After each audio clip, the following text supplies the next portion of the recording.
The way out of suffering as the person that you identify yourself as is to simply recognize that you're not the person you identify yourself as. Well, another way of saying the same thing is to say, if you say to me, you know, I get caught up in and overwhelmed by and overtaken by the thoughts or the feelings that come up, right? Basically what you're saying, and when you talk about the movie analogy, is that I am sitting in the audience looking at the movie of what's happening in my life, the drama, right? What's happening in my life. But I forget that I'm in the audience and now I'm in the movie. And then the person in the movie is trying to solve its problems. The person in the movie is trying to solve its problem. And so the answer to the solution of the person in the movie trying to solve its problems is to get back into the audience and see that you're not in the movie.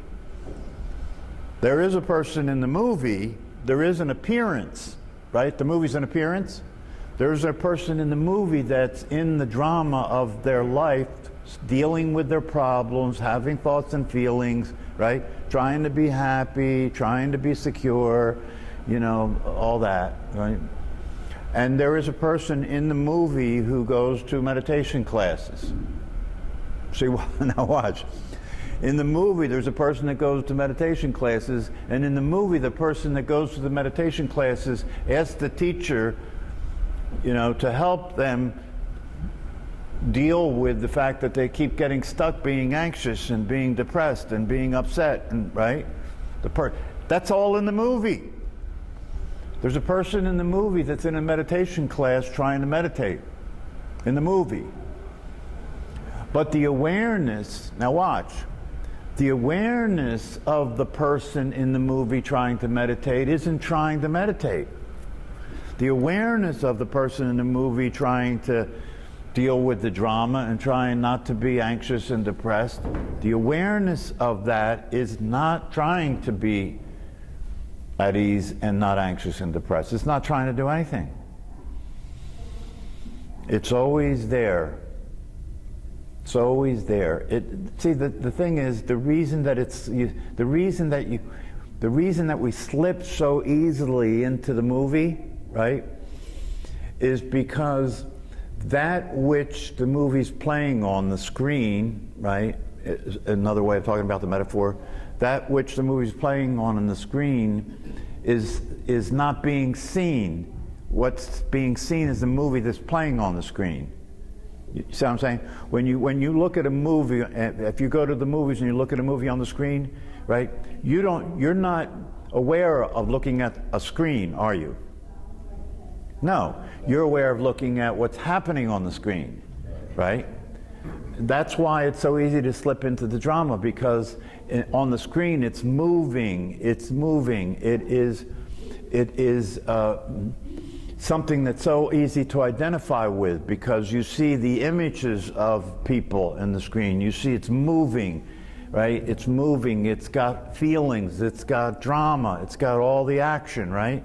But the screen behind it is not moving. It doesn't have any action. It doesn't have any of that stuff. So you get attracted to what's moving. You get attracted to what you know, to what's familiar, to what you're identified with, right? And that happens so quickly, right? So quickly. You don't even see it happen, do you? No, you don't see it happen. And not only do you not see it happen, but after it happens, you're aware that something is happening that's disturbing or uncomfortable, and that you feel upset. You're aware that that's that case. But the problem is, not only are you aware that that's the case, but you're not being the awareness, you're being the character. And when you be the character, now from the character's perspective, from the character's point of view, you're saying, help me, get me out. Right? It's like the character in the films saying, help me, get me off the screen. Get me out of this, right? One analogy that I heard that is helpful is it's like a character. Check this out. This is an interesting analogy. It's like the character in a book. It's like the character in the book, in a story, saying, get me out of this.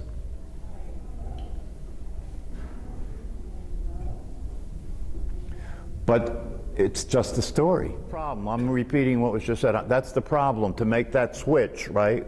Yes. When you lose... Especially when you're in something that's extremely upsetting. Yeah, especially when there's a lot of drama, right? Especially when what's going on the screen is very intense, right?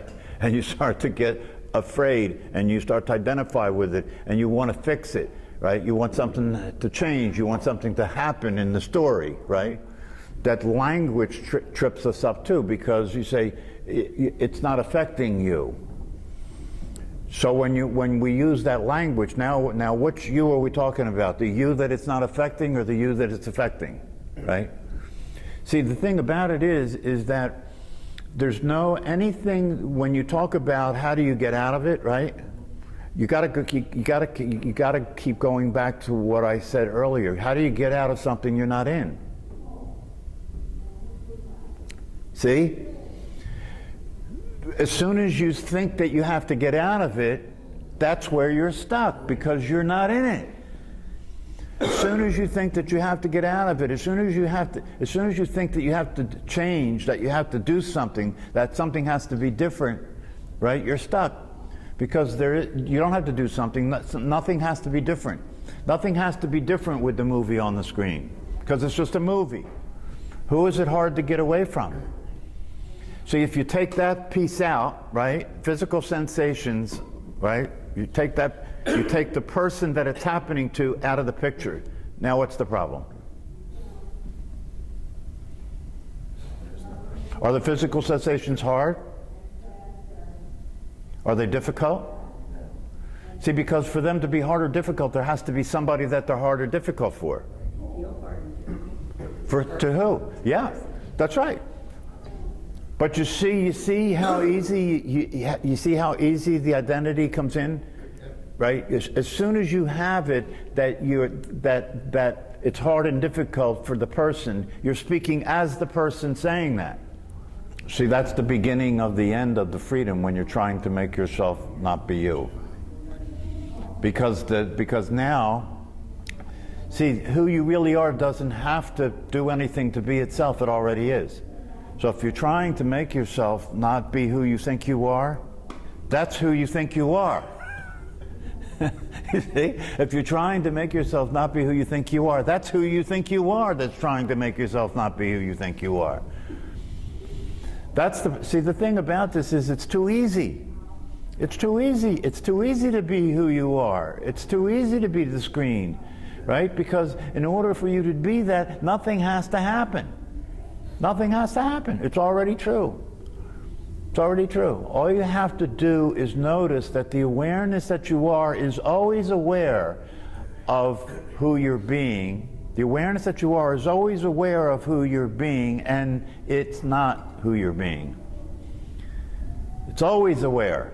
Awareness is always aware. That's why the solution to everything that you could possibly say in terms of how to get out of being stuck is to simply be aware that you're stuck.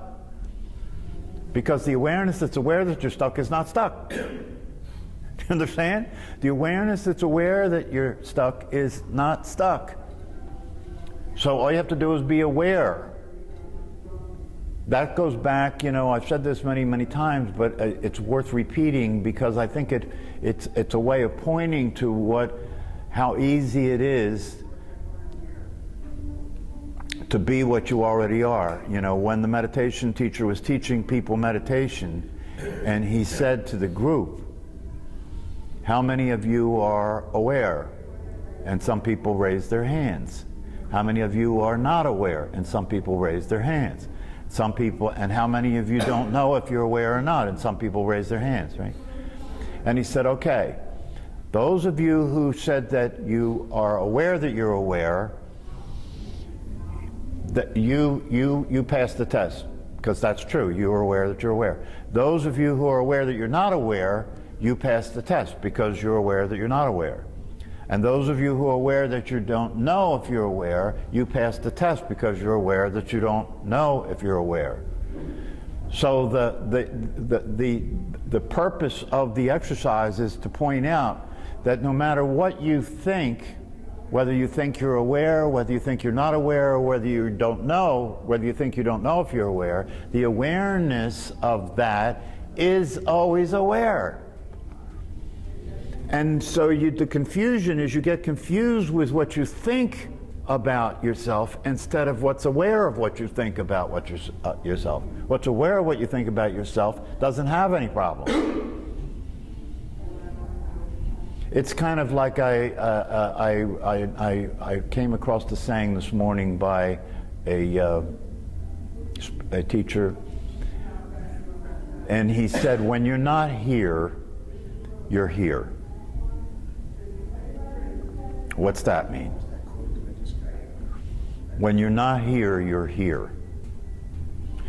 You see, during the day in your life, there are times when you forget yourself, isn't there? There are times when you don't think about you doing anything, you're just being there doing whatever you're doing, right? And you don't pay much attention to those times, right? You just step over those times, right? But that's actually when you are being yourself. When you're being yourself, there's nobody there, because there is no body when you're being yourself. It's just awareness. That's why long-distance runners, that when you talk about the zone and so forth, they're talking about they're so there with what they're doing, they're not there being aware of themselves doing it. When you're aware of yourself living your life, right, then the you that you're aware of living your life has problems. Right? When you're aware of the you living your life, then there's awareness, and then there's the you that you consider yourself to be living a life. And you're identifying with the you living the life, and so everything that's happening is getting processed in terms of how is it affecting the you that's living your life. But behind that you is an awareness of that you that's living your life. But you're not aware of the awareness of the you that's living your life, and so you are being the character in the movie. So the idea that when you're not here, you're here. How does that translate? It means that if you're clear about the fact that you're not in what you think you're in. You're not in the condition. You're not in the body. You're not in the mind. You're not in the person that you think you're in, right?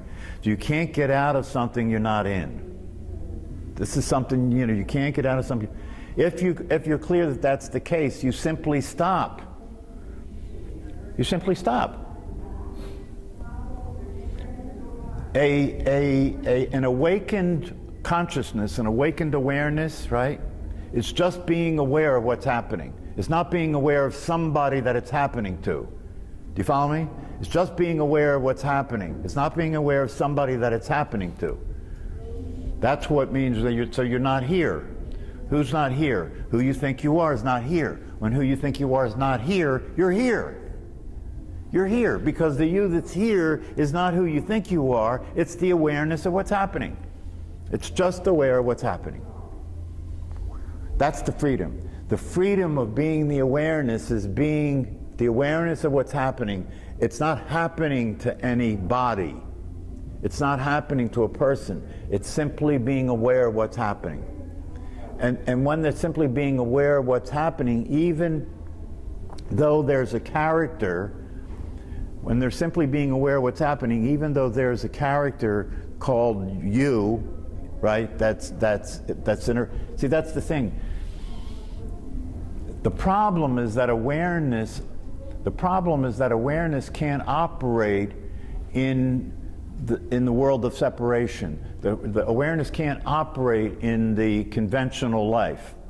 Do you know what I mean? You can't walk around, and if you get stopped by the police and they say, show me your ID, and you say, well, I'm just awareness. See, awareness can't function in the conventional world, right? You have to, in the conventional world, you have to operate as a body. You have to operate as a person. You have to have an ID to show the officer that's your picture, your ID. You have to have an ID in the world, right? But you can be aware that you have to have an ID in the world and know that it's not real, right? That's what you mentioned Byron Katie, right? The work that she put together is simply a matter, it's a very simple thing. The work that she put together is simply a matter of questioning your beliefs and your stories and your thoughts. What does she say? Is it true?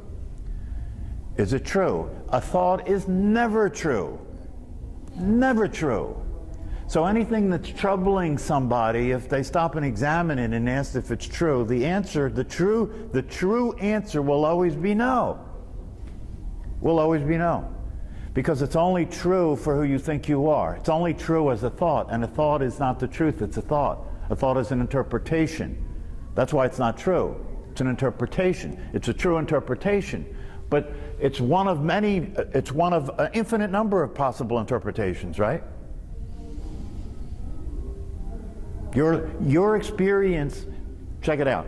Your experience of yourself and your life is an interpretation. It's a story. You're a story. You're a character in a story, that's where you get confused, that's where you get caught. You're a character in a story, but you don't think it's a story. You think you're real, and it's really happening. And it's so convincing, isn't it, right? The appearance of reality is so convincing. It has all the agreement, doesn't it? Has all the agreement. If you stop operating in agreement with what everybody considers to be real, you're crazy. Even though it's true that it's not real. Right?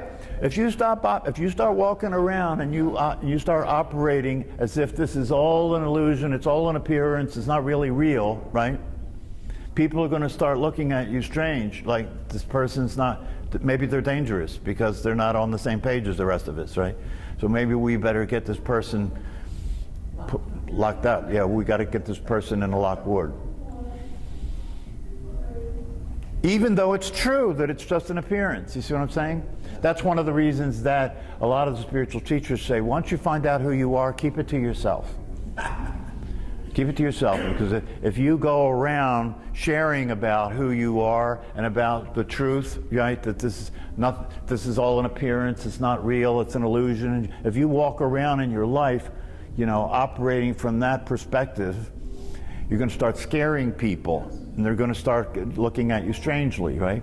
But nonetheless, it's true, but you just have to know that in the world that we're living in, it's the opposite.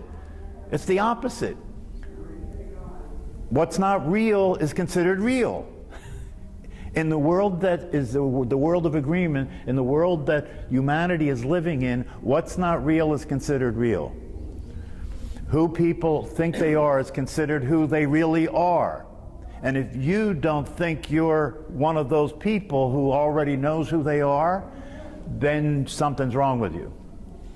When in reality, it's the opposite. If you think you're one of the people who thinks they know who they are, something's wrong with you. That's the norm. That's the norm. That's why it's so easy to get caught up in the idea that this whole complaint, this whole ongoing issue, I'm stuck, I keep getting stuck, I keep getting anxious, I keep feeling depressed, I keep feeling stressed, right? It's so easy to get caught up in that because the whole world's in that drama. The whole world, what's considered reality, is in that drama. And so of course, you get caught up in that drama, in that reality, so easily. That's why meditation is a practice. You're practicing being awake. You're practicing seeing things as they are. And it takes practice because before you discover meditation and before you practice seeing things as they are, the dream is considered reality for you. And so when you start to practice seeing things as they are, it is gradual process in which you begin gradually to wake up, gradually to come out of the dream, gradually to start seeing what's really happening here. That's why if I say to you, you can't get out of something you're not in, that's a way of pointing to what's really happening. If you can get that, right? If you get it, that you can't get out of something you're not in, right? That's really a very powerful way of pointing out what the situation is. It's basically saying you can't stop being who you never were. And who you think you are that you can't stop being that you never were doesn't need to get anything fixed. Doesn't need, see, if you think who you are is who you really are, and that one is stressed, and that one is anxious, and that one is depressed, right? Can you see that there's no way to solve that problem? There's no way to solve that problem. Even if the one that you think you are, who is stressed and depressed and anxious, even if that one gets help to be better at dealing with that, taking medication for it, right? Getting better at dealing with it, using psychotherapy and everything. It's just an improved dream. And it's a better lie. It's an improved dream. It's a better version of what you're not.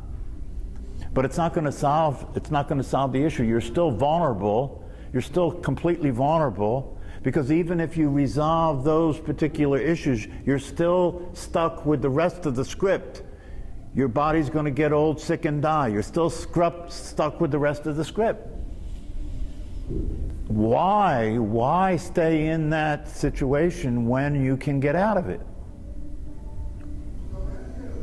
Why be one of the characters in the book when you can be the author? Especially since you are actually the author of the book. And you see and when you think who you are is real, it's like a character in the book saying that I want to be the author.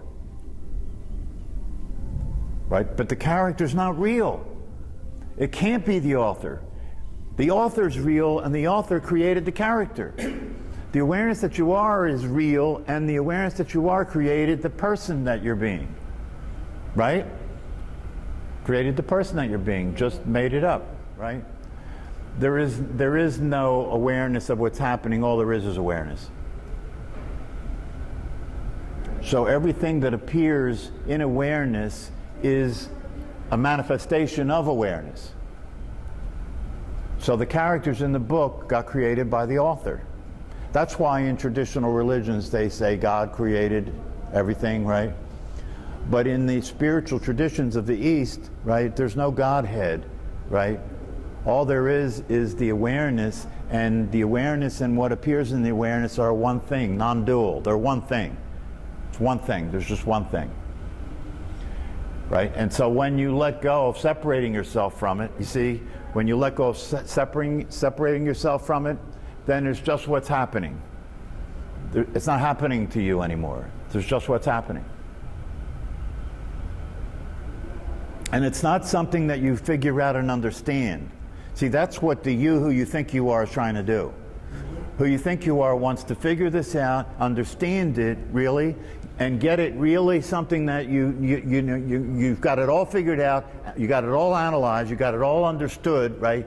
And now you're going to use that understanding to operate in it. No, you can't figure this out. You can't figure it out. That's the you who you think you are trying to be in control of everything, trying to understand everything, right? Trying to get the right answers. Tell me what to do. Tell me how not to be anxious. Tell me how not to be stressed. Tell me how not to be depressed. Tell me how to get out of this. There's no way out of something you're not in. There's no way out of something you're not in. And you can't, and the you who you think you are will never get it figured out, will never understand it, will never be able to control it, because that you doesn't exist.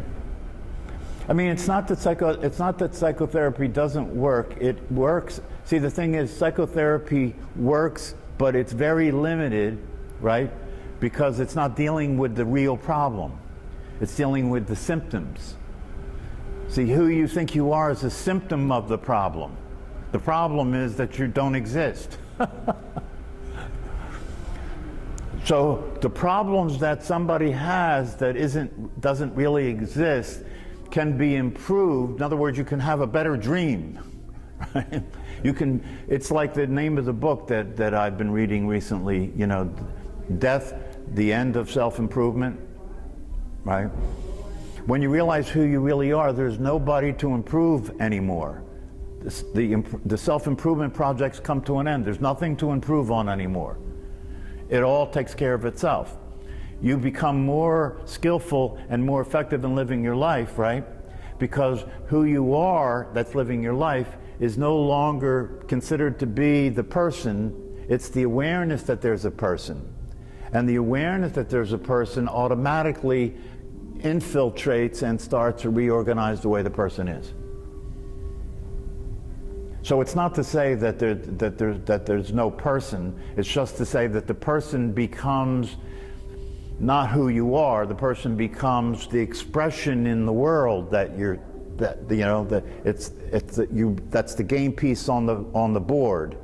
It's not who you are anymore. And so that can change dramatically when you're not being it. It can change dramatically when you're not being it. When you're being it, it can only change in very limited ways. You know what I mean? Because you're being it, and what you're being is very limited in and of itself. Okay, so now that you're all clear? All right, see you later.